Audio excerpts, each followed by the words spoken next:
कृष्ण याद आते हैं। श्री कृष्ण महाराज वो विभूति थी इस देश के अंदर, जब राम और कृष्ण का नाम याद आता है, मन मस्तिष्क में आता है, तो ये हृदय श्रद्धा से, ये मस्तिष्क श्रद्धा से उनके प्रति नमन करने को मन करता है। भारतीय इतिहास में मैं समझता हूं अगर ये दो महान विभूतियां अलग कर दी जाए तो मैं समझता हूं बहुत बड़ा सूना सूनापन दिखाई देता है। गरीब मित्र चल करके आता है, और जिस समय गरीब मित्र चल करके आता है वहां अपने आप को बहुत बड़े राजा हैं, और एक तरफ बहुत निर्धन ब्राह्मण मित्र है, वो मित्र मिलने के लिए आता है, मिलने के लिए चेष्टा करता है, घर में बहुत बड़ी गरीबी है, और जिस समय उसका वर्णन किया है बड़ा सुंदर,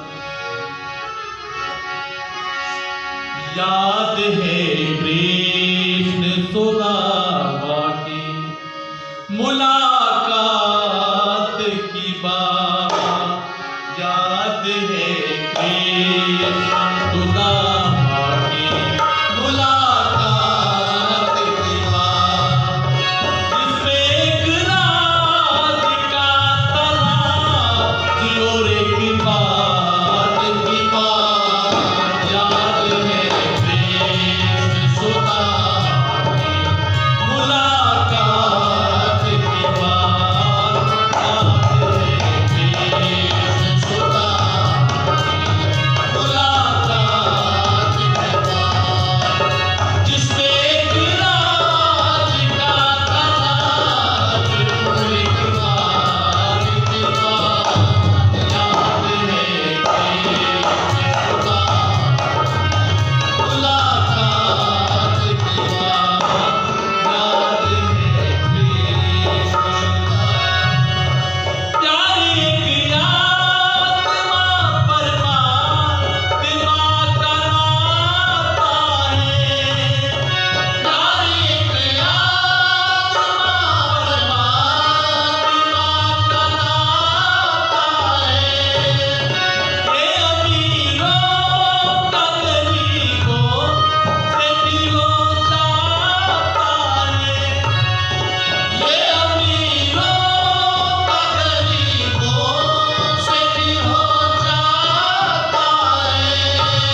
इस गरीबी में जीना बड़ा मुश्किल हो रहा है। तुम्हारे तो बहुत बड़े मित्र हैं, बहुत बड़े सम्राट हैं, आप जाकर के उनके पास कुछ मदद क्यों नहीं ले लेते?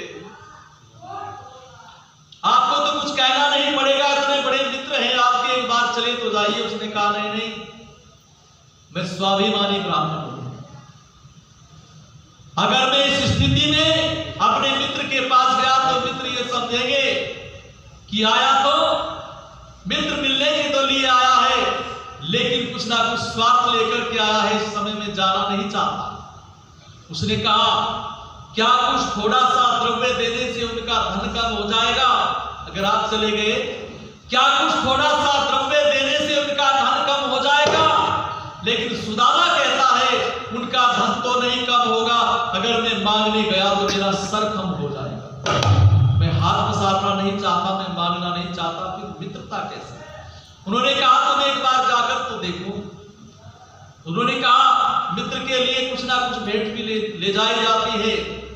आसपास से कुछ चावल की मुट्ठी ला करके दी, बोले ये लेकर के जाओ। चले भी गए और कहा है मल्लाह जानता भंवर में साहिल का पता, और टूटे चावल ही बताते थे टूटे दिल का पता, और वो भी भाभी की भेजी हुई सौगात की बात।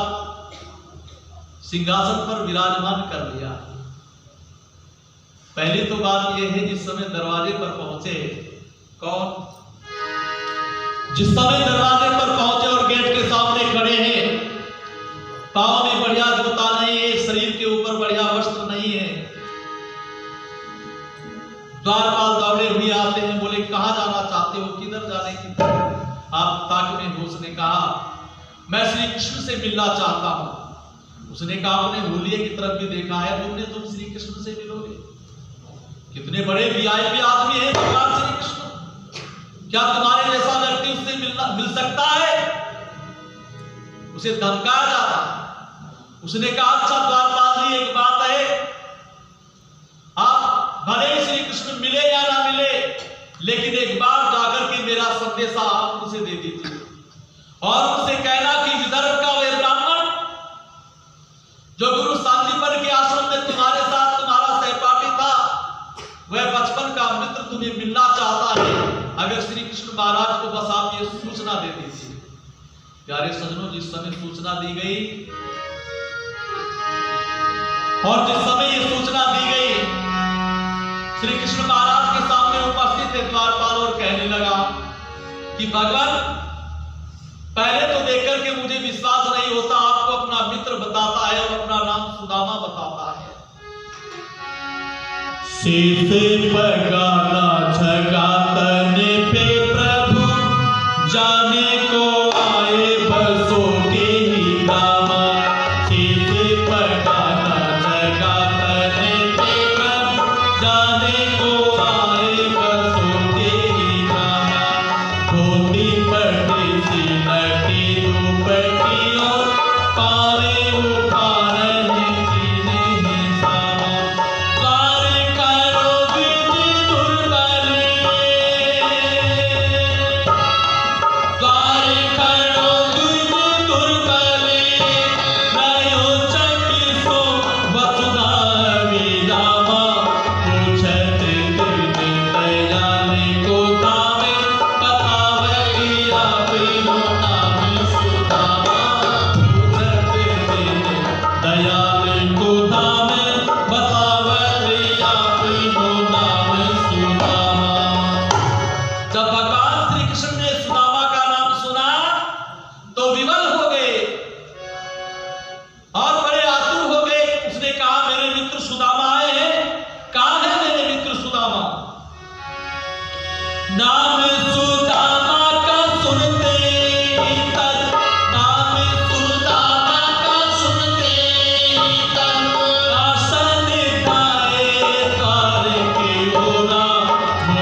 पीतांबर ओढ़ना भूल गए, मुकुट धारण करना भूल गए और दौड़ पड़े भगवान श्री कृष्ण महाराज। और ये तो प्रतीक्षा करके वापस मुड़ जाता है। उसने कहा बड़े आदमी हैं, बहुत देर हो गई, अब इतने बड़े वीआईपी आदमी भला मुझ गरीब ब्राह्मण से क्यों मिलेगी। जैसे ही मुड़ना चाहता है और वापस चल पड़ता है तो भगवान श्री कृष्ण महाराज दौड़े बड़े वेग से आते हैं और भक्त सुदामा को अपनी छाती से लगाते हैं, आसन पर बैठा करके अपने आंसुओं के जल से उसके चरणों को पखारा, बढ़िया सुंदर राजसी वस्त्र धारण कराए और बड़ी सुंदर बात में निवेदन कर रहा था आपके सामने। क्या गंभीर जल में तूफान कभी आया नहीं, गंभीर जल में तूफान कभी आया नहीं, बनाए प्रेम सुदामा को बताया भी नहीं, बनाए प्रेम सुदामा को बताया भी नहीं। बुद्धि बात की ये नाती करामात की बात याद है मेरे सुदामा, मुलाकात की बात इसने राज का राज हुई बात की बात याद है मुलाकात की बात। तो मैं मानवता की आपके सामने बात प्रस्तुत कर रहा था। भगवान श्री कृष्ण का जीवन देखिए, पढ़ करके पता चलता है कितनी बड़ी मानवता और कितने बड़े धर्मात्मा, जिसके बारे में मैं नहीं कहता, स्वामी दयानंद सरस्वती महाराज जैसा आपको घोषणा करता हुआ कहता है श्री कृष्ण के बारे में कि श्री कृष्ण महाराज आदि पुरुषों के सदृश हैं, जिनका गुणक्रम स्वभाव और चरित्र आदि पुरुषों के सदृश है। महाभारत में अति उत्तम लिखा है उन्होंने कि महाभारत में जो वर्णित है भगवान श्री कृष्ण का चरित्र वो अति उत्तम है, जो पूर्ण धर्मात्मा है, जीवन में जिनके एक बार का भी किसी भी प्रकार का कोई कलंक नहीं है, ऐसे धर्मात्मा वेदों के विद्वान भगवान श्री कृष्ण है। पता चलता है, एक मिनट की बात कहना चाहूंगा, एक और बहुत बड़ा सम्राट था, एक और बहुत बड़ा सम्राट है, जिस सम्राट का नाम है पांचाल नरेश द्रुपद। महाभारत में मैंने उसके किरदार को भी पढ़ा है। उसका भी एक गरीब ब्राह्मण मित्र था, वह भी मिलने के लिए आया था। उसका नाम था आचार्य द्रोण। आचार्य द्रोण और आचार्य द्रोण जिस समय मिलने के लिए आए वह भी बड़ी गरीबी में थे उस समय, और द्रुपद के पास आकर के दरबार में संदेशा भिजवा कि महाराज द्रुपद से कहना कि आचार्य द्रोण उनके बचपन के गुरुकुल के मित्र मिलना चाहते हैं। उसने कहा बुलाओ कौन है। मित्र बुलाए गए और जिस समय द्रोण के हालात देखे तो द्रुपद ने मुंह को दूसरी तरफ घुमा लिया। उसने कहा हे महाराज द्रुपद, हे पांचाल नरेश, क्या आप मुझको नहीं पहचानते? मैं कौन हूं? मैं आपका मित्र हूं। उसने कहा तुम्हारे जैसे फटीचर हमारे मित्र हो सकते हैं क्या? राजा का मित्र राजा होता है और भिखारी का मित्र भिखारी होता है। एक तरफ भगवान श्री कृष्ण का किरदार देखिए तो पता चलता है वास्तव में भगवान श्री कृष्ण कितने ऊंचे महामानव थे, कितने बड़े धर्मात्मा थे। ये थोड़ी सी चर्चा मैंने की, समय हुआ जाता है, बात तो बहुत लंबी है, लेकिन समय की अवहेलना करना मैं समझता हूं उचित नहीं है। इन्हीं भावनाओं के साथ अपनी वाणी को विराम देंगे। सबको बहुत बहुत धन्यवाद।